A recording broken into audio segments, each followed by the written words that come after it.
കത്തോലിക്ക കോൺഗ്രസ് 108ാം ജന്മവാർഷിക സമ്മേളനം കണ്ണൂരിൽ വെച്ച് നടക്കുമ്പോൾ ഇന്ന് നമ്മോടൊപ്പം ആയിരിക്കുന്നത് തലശ്ശേരി അതിരൂപതയുടെ പ്രോട്ടോസിഞ്ചലൂസ് പെരിയ ബഹുമാനപ്പെട്ട ആനണി മുതുകുന്നേലച്ചനാണ്.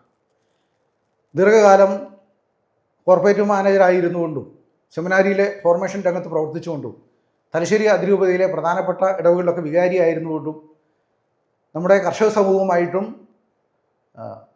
അതുപോലെ തന്നെ സാമൂഹിക ബന്ധങ്ങളിലും എല്ലാം മുൻപന്തിയിൽ നിൽക്കുന്ന ഒരു വൈദികൻ എന്ന നിലയിൽ ഇന്ന് നമ്മുടെ ഈ സമ്മേളനത്തെ സംബന്ധിച്ച് അദ്ദേഹം നമുക്ക് ആശംസ നൽകുകയാണ്. പ്രിയപ്പെട്ടവരെ, AKCC അതിൻ്റെ 108ാം വാർഷിക സമ്മേളനം തലശ്ശേരി അതിരൂപതയുടെ ആതിഥേയത്വത്തിൽ കണ്ണൂർ വെച്ച് ഈ വരുന്ന മാർച്ച് 14-ാം തീയതി നടത്തപ്പെടുകയാണല്ലോ.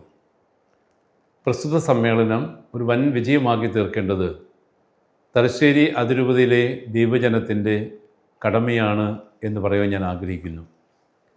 ഈ വർഷം സിറോ മലബാർ സഭ സമുദായ ശക്തീകരണ വർഷമായി ആചരിക്കുകയാണ്. നമുക്കറിയാം, കഴിഞ്ഞ വർഷം തലശ്ശേരി അതിരൂപത സമുദായ ശക്തീകരണ വർഷമായി ആചരിച്ചു. ഈ വർഷവും നമ്മൾ സിറോ മലബാർ സഭയുടെ ഈ സമുദായ ശക്തീകരണ വർഷത്തോട് ചേർന്ന് ഈ വർഷം നമ്മളും അത് തുടരുകയാണ്.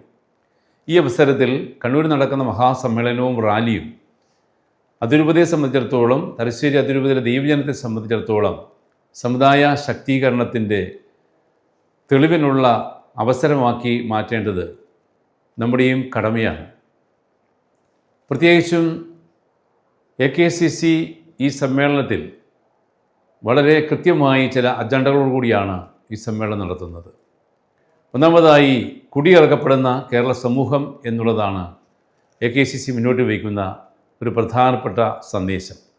നമുക്കറിയാം, നമ്മുടെ കേരളത്തിൽ നിന്ന് ഇന്ന് സാധാരണക്കാരായിട്ടുള്ള ആളുകൾ, പ്രത്യേകിച്ചും നമ്മുടെ കുടിയേറ്റ മേഖലയിൽ നിന്ന് ആളുകൾ കുടിയിറക്കപ്പെടുകയാണ്. ഒരു കാലത്ത് കുടിയേറ്റ ജനത ഈ കേരള സമൂഹത്തിന് കൊടുത്തിട്ടുള്ള വലിയ സംഭാവനകളെ ഇന്ന് തമസ്കരിക്കുന്ന തരത്തിലുള്ള പ്രവർത്തനങ്ങൾ വിവിധ മേഖലകളിൽ നടക്കുമ്പോൾ നമ്മുടെ ആളുകൾ കുടിയിറക്കപ്പെടുന്ന സാഹചര്യം സൃഷ്ടിക്കപ്പെടുന്നത് പലപ്പോഴും ഏറെ വേദനാജനകമായ കാര്യമാണ്. വന്യമൃഗശല്യമുണ്ട്. അതുപോലെ തന്നെ നമ്മുടെ ഇവിടെ പഠിക്കേണ്ട വിദ്യാർത്ഥികൾ സാഹചര്യങ്ങൾ അനുകൂലമല്ലാത്തതുകൊണ്ട് വിദേശ നാടുകളിലേക്ക് ചേക്കേറുന്ന സാഹചര്യങ്ങൾ ഉണ്ടാകുന്നുണ്ട്. അതുകൊണ്ട് തന്നെ പലതരത്തിലുള്ള ബുദ്ധിമുട്ടുകളും പ്രയാസങ്ങളും അനുഭവിക്കുന്ന കുടിയേറ്റ ജനത ഇന്ന് കുടിയിറക്കപ്പെടുകയാണ്. അപ്പോൾ ഈ കാര്യങ്ങളെക്കുറിച്ചൊക്കെ വളരെ വ്യക്തമായിട്ടുള്ള ഒരു ധാരണയോടു കൂടിയാണ് AKCCയുടെ ഈ മഹാസമ്മേളനം ഇവിടെ നടത്തപ്പെടുക. അതുപോലെ തന്നെ നമുക്കറിയാം, ഹനിക്കപ്പെടുന്ന മതസൗഹാർദ്ദം, പ്രത്യേകിച്ചും നമ്മുടെ കേരളത്തിൽ ഇന്ന് ഒരുപക്ഷെ സൗഹാർദ്ദം ഊട്ടിയുറപ്പിക്കുന്ന രീതിയിലുള്ള പ്രവർത്തനങ്ങൾ നടക്കുന്നുണ്ടെങ്കിലും മറ്റ് സംസ്ഥാനങ്ങളിൽ, പ്രത്യേകിച്ച് ഉത്തരേന്ത്യൻ നാടുകളിലൊക്കെ ഇന്ന് ന്യൂനപക്ഷങ്ങളായിട്ടുള്ള ക്രൈസ്തവ വിശ്വാസികൾ പീഡിപ്പിക്കപ്പെടുകയാണ്. അതിനെതിരെ അതിശക്തമായ നിലപാടുകൾ AKCC സ്വീകരിക്കുന്നുണ്ട്. മൂന്നാമതായിട്ട്, ന്യൂനപക്ഷ അവകാശങ്ങളുടെ ധ്വംസനമാണ്. നമുക്കറിയാം, ഭരണഘടന നൽകിയിരിക്കുന്ന ഒരു അവകാശമാണ് ന്യൂനപക്ഷങ്ങൾക്കുള്ള പ്രത്യേകമായ അവകാശങ്ങൾ.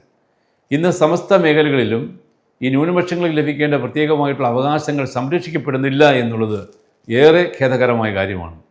അതുകൊണ്ട് AKCCയുടെ ഈ പ്രഖ്യാപിതമായിട്ടുള്ള ഈ ലക്ഷ്യം, അല്ലെങ്കിൽ അവർ മുന്നോട്ട് വയ്ക്കുന്ന ഈ സന്ദേശം തീർച്ചയായിട്ടും ഗവൺമെൻറ്റിന് കാര്യങ്ങൾ മനസ്സിലാക്കാനും അതനുസരിച്ച് ന്യൂനപക്ഷങ്ങളെ സംരക്ഷിക്കുവാനും അവരുടെ അവകാശങ്ങൾ സംരക്ഷിക്കുവാനുള്ള വലിയ കടമ, ഉത്തരവാദിത്വമുണ്ട് എന്ന് വിളിച്ചു പറയുന്ന ഒരു സന്ദേശം കൂടിയാണ്. നാലാമതായിട്ട്, വികസന വിരുദ്ധമായ നിലപാടുകളെക്കുറിച്ചുള്ള സഭയുടെ കാഴ്ചപ്പാടുകളും AKCC മുന്നോട്ട് വയ്ക്കുന്നുണ്ട്. കാലാകാലങ്ങളിൽ വരുന്ന ഗവൺമെൻറ് വികസന വിരുദ്ധമായ നിലപാടുകൾ സ്വീകരിക്കുന്നത് കൊണ്ടാണ് നമ്മുടെ ഈ നാട്ടുകളിൽ നിന്ന് യുവജനങ്ങൾ അന്യ രാജ്യങ്ങളിലേക്ക് ചേക്കേറുന്ന സാഹചര്യം ഉണ്ടാകുന്നത്. പലപ്പോഴും നമ്മൾ വികസനത്തിന് വേണ്ടി ഒരുപാട് കാര്യങ്ങൾ ചെയ്യുന്നുണ്ട് എന്ന് പറഞ്ഞാൽ പോലും നമ്മുടെ ഈ നാട്ടിലെ സാധാരണക്കാരായിട്ടുള്ള കർഷകർക്കും കുടിയേറ്റ മക്കൾക്കും അതിൻ്റെ പ്രയോജനങ്ങൾ പലപ്പോഴും ലഭിക്കുന്നില്ല എന്നുള്ളതാണ് കൃത്യമായിട്ടുള്ള മെസ്സേജ്. അപ്പോൾ ഈ 4 ലക്ഷ്യങ്ങൾ മുന്നിൽ വെച്ചുകൊണ്ട് നടത്തുന്ന ഈ മഹാസമ്മേളനത്തിൽ തലശ്ശേരി അതിരൂപതയിലെ ദൈവജനം പങ്കെടുത്തുകൊണ്ട് ഈ സമ്മേളനവും അതുപോലെ റാലിയും വിജയിപ്പിക്കുവാൻ എല്ലാവരുടെയും ഭാഗത്തുനിന്ന് വലിയ സഹകരണം ഉണ്ടാകണമെന്ന് വളരെ സ്നേഹപൂർവ്വം അഭ്യർത്ഥിക്കുകയാണ്. ഈ മഹാസമ്മേളനത്തിനും റാലിക്കും എല്ലാവിധ വിജയങ്ങളും ദൈവാനുഗ്രഹവും നേരുന്നു.